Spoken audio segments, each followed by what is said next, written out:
I knew something was wrong the second the room went quiet. My daughter had just finished playing the piano, her small hands still trembling above the keys. The final note had barely faded when I realized what was missing. No applause, no polite nods, just silence. And then I heard it, just loud enough to cut through the quiet. A woman somewhere behind me whispered, "That's the poor girl, the one with the single mom." I felt my chest tighten, my ears rang. I couldn't even turn around.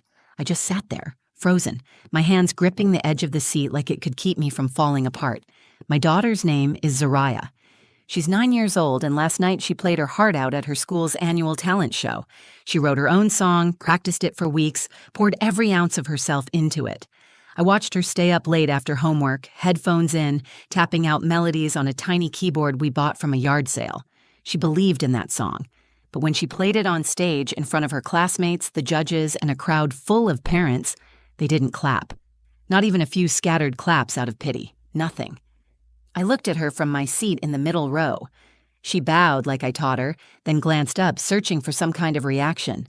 Her eyes met mine, and for a moment I thought I saw her swallow it down. The disappointment, the confusion, the shame. I was trying so hard not to cry. And then, just when I thought I would have to stand up, grab her hand, and walk her out of that auditorium like we were escaping a fire, something happened. A man stood up. He was sitting in the very back row, alone, tall, older, dressed in a quiet gray suit. He didn't smile. He didn't say anything. He just started walking down the aisle toward the stage. I remember the way the room shifted, the sound of whispers rising, the judges looking at each other, unsure what was going on. And I remember holding my breath because something about the way he moved made me stop thinking about running. Something told me this wasn't the end of the story. It was the beginning. My name is Maya Reeve. I'm 33 years old, and I've been raising my daughter, Zariah, on my own since she was 2. We live in a quiet little town in southern Indiana, the kind of place where everyone waves but also notices what kind of car you drive and whether your kid's backpack is new or secondhand. People smile at you in the grocery store, then ask someone else why you're still single. I've lived here my whole life, and most days, I blend in. But moments like the school talent show remind me I don't really belong. Not the way they do. I work 2 jobs. During the day, I'm a janitor at the local middle school. At night, I clock in at a 24-hour diner just off the highway, serving truckers and teenagers looking for fries at 2 a.m. It's not glamorous, but it's honest. It pays the bills. And most importantly, it lets me take care of Zariah. Zariah is everything to me. She's soft-spoken, all heart. She doesn't run with the popular kids or care about what's trending. She loves music, not pop songs or what's on the radio. She loves strange, soulful melodies, the kind that come from deep inside.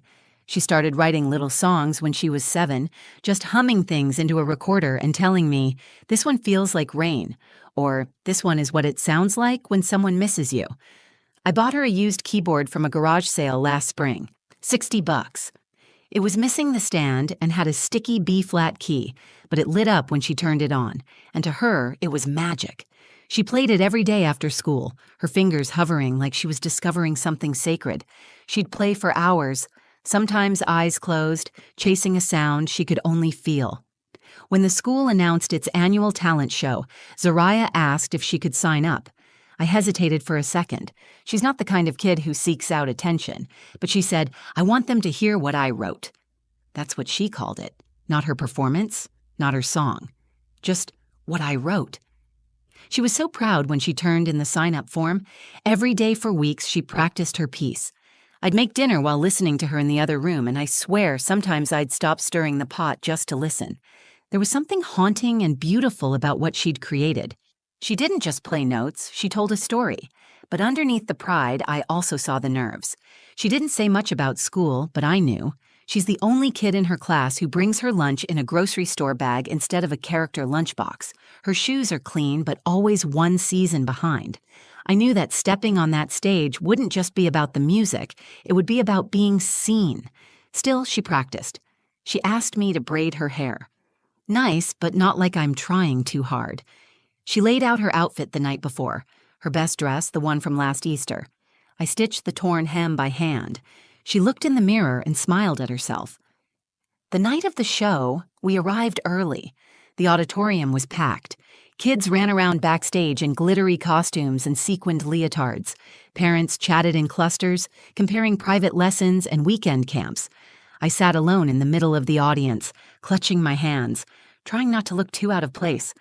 When Zariah's name was called, I stood up a little in my seat, craning to see her.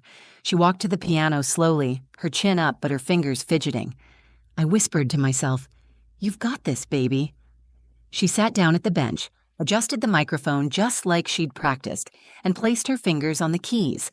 And then she started to play. The moment Zariah started playing, the room began to change, but not in the way I'd hoped. She played the first few notes of her piece, slow and soft, like she was inviting the audience into a memory only she remembered. The melody floated across the auditorium like a whisper, a lullaby dipped in sorrow and hope. It didn't sound like anything the kids before her had done. No karaoke, no flashy moves, no backing tracks. Just her, a piano, and a story told through her fingertips. I sat on the edge of my seat, heart pounding with pride, watching her close her eyes as the notes carried her away. But as I scanned the audience, I could feel something else. They weren't listening. A couple of parents near the back were whispering. 2 kids in the front row giggled. One of the judges, the one with the oversized blazer and clipboard, glanced down at his phone and started typing. The woman next to me pulled out a pack of gum like she was waiting for an elevator, and then I heard it, clear as a bell. "She's the poor girl, the one with the single mom." The words didn't hit my ears. They hit my spine. I turned slightly, trying to see who said it, but I didn't need to. I already knew the type. Someone who'd never had to explain to their kid why Santa only brought one gift. Someone who never had to choose between fixing the car and paying for field trip fees. I bit the inside of my cheek hard enough to taste metal. I wanted to stand up, to defend her, to scream, "She is more than whatever story you've made up about us." But I couldn't. My legs wouldn't move. My body was locked in place, my pulse pounding in my throat. Zariah kept playing. Her hands never faltered. She poured herself into every note like it mattered, like someone out there would understand. But they didn't. Not that night. She finished with a soft, unexpected chord that hung in the air, delicate and unresolved. Then silence. She bowed, just like we practiced, holding it for a second. Her head came up slowly, scanning the room. No claps, not even a few out of politeness. Someone coughed. A chair creaked. The judge in the middle cleared his throat and flipped to the next page in his folder. That was it.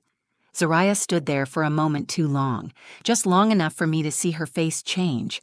Her smile, once small and hopeful, faded into a tight, confused line. Her eyes dropped to the floor as she walked off the stage. I could feel her trying to hold it together from all the way across the room. My heart cracked open. I wanted to leap out of my chair, wrap her in my arms, and carry her away from this place, from these people who couldn't see what I saw. I wanted to tell her that they were wrong, that her music mattered, that she mattered. But I couldn't move. I just sat there, numb, blinking back tears. Because if I cried, I was afraid I'd never stop. I looked around again, at the moms with their makeup and expensive handbags, at the dads filming with their smartphones and barely watching, at the judges, already preparing for the next act. No one cared, and that's when I felt it. A shift, small, subtle. From the very back row, a man stood up. He didn't look like the rest of them. His suit was simple. He wasn't holding a phone. He wasn't clapping or reacting like everyone else. He was just standing there, still as stone, watching the stage. And then he started walking toward the front. People turned. Someone whispered, "Who is that?" The judges looked at one another, puzzled. The next act was supposed to be a group dance routine. No one was scheduled to speak. I sat up straighter, instinctively placing a hand over my chest. I didn't know who he was or what he was doing, but something told me this man was here for her. At first, no one stopped him. The man in the gray suit kept walking slowly down the aisle, hands tucked behind his back, steady like he was used to being watched. He didn't seem in a hurry. He didn't hesitate. But with every step, the room grew quieter. Even the parents who had been whispering fell silent one by one. The judges looked confused. One of them half rose from her chair as if to intercept him, but then sat back down, unsure. The kids backstage peeked around the curtain, wide-eyed. I kept my eyes on Zariah.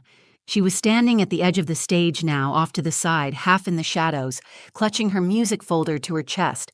She wasn't crying, but she wasn't okay either.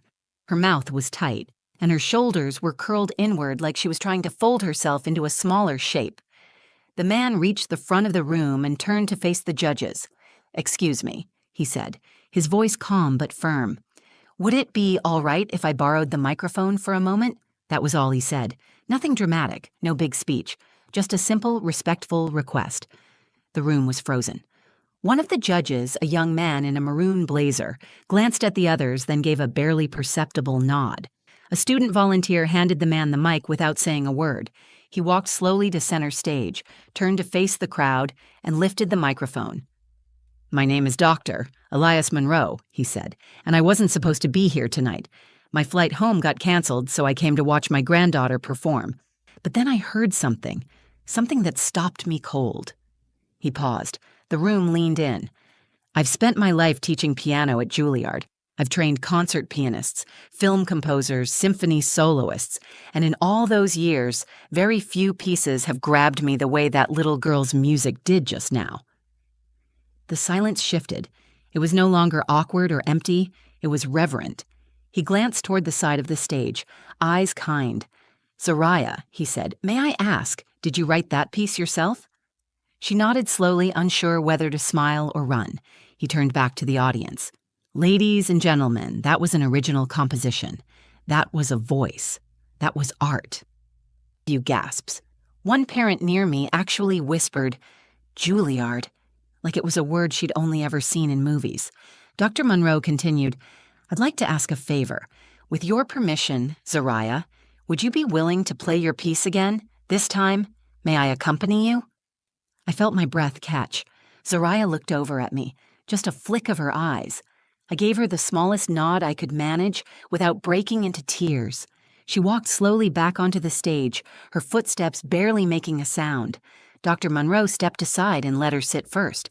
Then he sat beside her, not taking over the bench, just sharing it. His hands hovered above the keys, waiting for her lead. And then she began to play. This time, the notes didn't sound small. With Dr. Monroe's quiet chords layered beneath hers, it was like her melody found a voice that had been waiting to echo it. He didn't overpower her. He followed her, supported her, lifted her music like a second set of wings. You could feel the shift in the room. The laughter stopped. The parents leaned forward. The judges put down their pens. No one looked away. When they reached the final note, there was a beat of perfect stillness. And then the entire auditorium stood. Applause erupted like a wave. Shouts, whistles, hands clapping raw. People who hadn't noticed her before were now on their feet, clapping like she'd just won a national award. Phones were out, recording. I saw one judge wipe her eyes. I stood too, clapping so hard it hurt. "And Zariah?" She turned to Dr. Monroe and gave him the smallest, most sincere smile I've ever seen. In that moment, she wasn't the poor girl anymore. She was a musician. She was seen. And I knew everything had just changed. When the applause finally began to fade, Zariah just sat there, still at the piano, her hands resting gently in her lap. Her eyes were wide, not in fear anymore, but in something closer to wonder. She looked around the auditorium like she was seeing it for the first time. Dr. Monroe leaned toward her and said something we couldn't hear. She nodded once, then slowly stood, bowing again. But this time, the gesture wasn't timid. It was proud, intentional. She looked up with her chin high, and the room gave her everything it hadn't the first time. As they walked off stage together, people turned to each other asking who she was.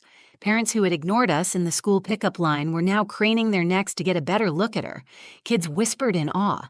Even one of the judges followed her backstage with a clipboard, smiling like they'd just discovered a hidden treasure. I stood in the crowd, still clapping, heart pounding, eyes full. I didn't care what anyone thought of me in that moment. All I saw was my daughter being seen, not for what we didn't have, but for who she was. When she came down from the stage, she ran straight into my arms. "I did it," she whispered into my chest. I couldn't speak. I just held her tighter. Dr. Monroe came over a moment later, smiling. He held out his hand to me, but before I could shake it, he said, "Your daughter has an extraordinary gift, one I don't see often. That was more than just talent. That was truth. I finally found my voice. Thank you. Thank you for seeing her, for giving her that moment. He nodded. It wasn't mine to give. She created it. All I did was make sure no one missed it. Then he reached into his coat pocket and handed me a card. It was embossed with his name and a New York address. If you're open to it, he said, I'd like to connect her with someone at a youth arts foundation I work with. They offer weekend intensives and private mentorship for gifted young composers. She won't have to audition. I already heard what I needed to. I was stunned. I looked down at the card, then back at him. She's never taken a formal lesson, I said. I mean, we can't really afford much right now. He smiled. That won't be a problem. This is about access. She deserves to be nurtured, not just noticed. Zariah looked up at me, unsure, like she was asking permission just with her eyes. I nodded, trying not to cry. Say thank you, baby. Thank you, she said, her voice small but steady. Dr. Monroe tipped his head, turned, and walked back toward the crowd. That night, after we got home, Zariah didn't want to take off her dress. She sat on the living room floor, keyboard in her lap, humming something new. I brought us bowls of cereal because I couldn't muster the energy to cook, and we ate cross-legged on a blanket like a picnic under the ceiling fan. She played a few bars of her new song and looked up at me. Do you think I can really go? She asked. To the place the music man said? I reached over, tucked a curl behind her ear, and said, You already did. It's been 5 months since the night my daughter changed everything by doing nothing more than being exactly who she is. We're still living in the same small house. I still work both of my jobs. I still bring home leftovers from the diner when I can, and sometimes Zariah still wears secondhand shoes. But things feel different now, not because we have more money or more things, but because, for the first time, my daughter sees herself differently. Since that night, she's been attending weekend mentorship sessions at a music conservatory an hour outside of town. Every Saturday, we wake up before sunrise. I pack a thermos of hot cocoa, and we make the drive together. Just her and me, music playing low in the car, her face pressed to the window watching the cornfields roll by. She's not the same girl who stepped onto that stage, terrified no one would listen. Now she talks about dynamics, layering, the emotion behind a minor chord.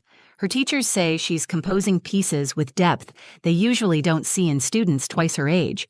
She still plays that first piece sometimes, the one no one clapped for. But now she plays it differently, more confident, more certain, not louder, just fuller, like she owns every note. And she does. Something changed in me, too. For years, I believed we had to keep our heads down, stay quiet, stay grateful, not ask for more than we were given. I thought if I could just protect her from judgment, from failure, from being othered, that would be enough. But I was wrong. What she needed wasn't protection. It was permission. To be heard, to take up space, to believe in the sound of her own voice even if the room stayed silent. I almost let that moment slip past us.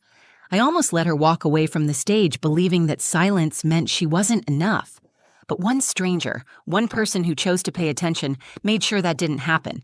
And that's the part I keep thinking about. It wasn't a miracle. It wasn't luck. It was a decision. Dr. Monroe didn't just hear her music. He recognized it. And then he acted, quietly, powerfully, not to rescue her, but to amplify her. Sometimes that's all it takes, one person willing to listen deeply, to step forward when everyone else stays seated, to remind a child you are not invisible. And sometimes all it takes to keep going is to know that someone out there sees your light, even if only for a moment. That night didn't change our lives overnight, but it did give my daughter something I could never have wrapped in a box or written into a bedtime story. It gave her the belief that she is worthy of being seen, and it gave me something too. It reminded me that our story doesn't end with other people's silence, that when no one claps, it doesn't mean you stop playing. You keep going, because one day someone might hear you, and that person might be the reason everything changes. So now, every time I watch Zariah place her fingers on the keys, I don't worry about who's watching. I know she's not playing to impress anymore. She's playing to tell the truth, and that's the kind of music the world needs more of.